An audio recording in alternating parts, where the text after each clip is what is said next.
Jésus a dit, si vous m'aimez, vous obéirez à mes commandements. Et je demanderai à mon Père de vous envoyer l'Esprit Saint pour vous venir en aide. Évangile de Jean, chapitre 15 et verset 14. L'obéissance à Dieu n'est pas le fruit de l'Esprit.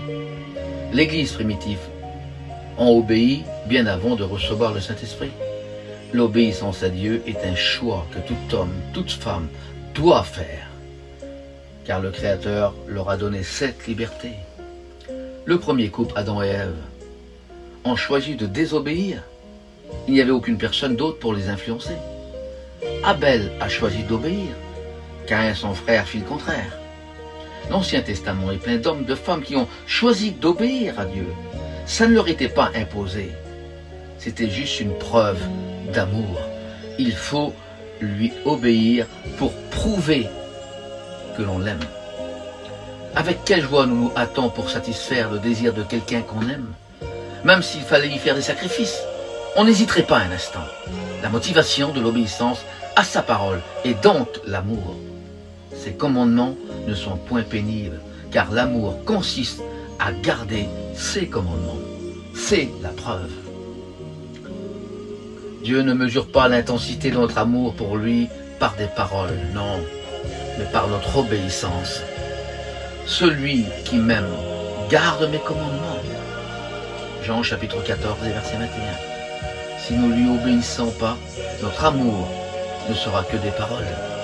Il y a des chrétiens qui obéissent à Dieu qu'à l'arraché, parce qu'ils partent des difficultés ou des persécutions. Ça devient une obéissance forcée. Un peu comme ce petit garçon que sa mère voulait qu'il lui obéisse en s'assoyant. Et il lui a dit, maman, je m'assois, mais au-dedans je suis debout. L'avoir fait physiquement et être debout dedans, ça ne sera jamais une obéissance. Ce qui compte, c'est l'attitude intérieure. Car vous pouvez faire une bonne chose avec une mauvaise intention. Deux chrétiens discutaient ensemble et l'un disait « J'obéis parce qu'il le faut ». Certainement pas parce que je le désire. Ne pensez-vous pas que si vous faites quelque chose pour Dieu, il faut le faire avec un grand désir? Jésus n'a pas dit que c'était son devoir de faire la volonté de son Père, mais que c'était sa nourriture. Si vous m'aimez, vous gardez mes commandements. Vous n'avez pas besoin d'être parfait pour obéir à ses commandements. Juste de l'aimer, qui prouvera ce que vous dites de lui. Il est donc la mesure, quelle est donc la mesure de votre amour pour pouvoir faire passer ta volonté avant la sienne? La vérité, c'est que parfois, nous nous cachons derrière des excuses qui, en définitive, restera qu'un manque d'amour et de volonté. Regardez la suite du verset de Jean chapitre 16.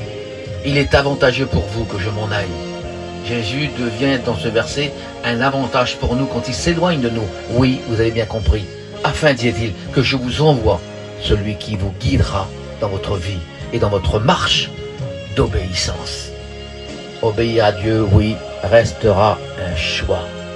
L'Esprit Saint nous remplira notre cœur d'obéissance, car l'obéissance vaut mieux que tous les sacrifices. Obéir à Dieu prouve notre amour. L'obéissance permet au Saint-Esprit d'agir pleinement dans notre vie. Alors, il faut lui obéir. Tel est le commandement du Seigneur.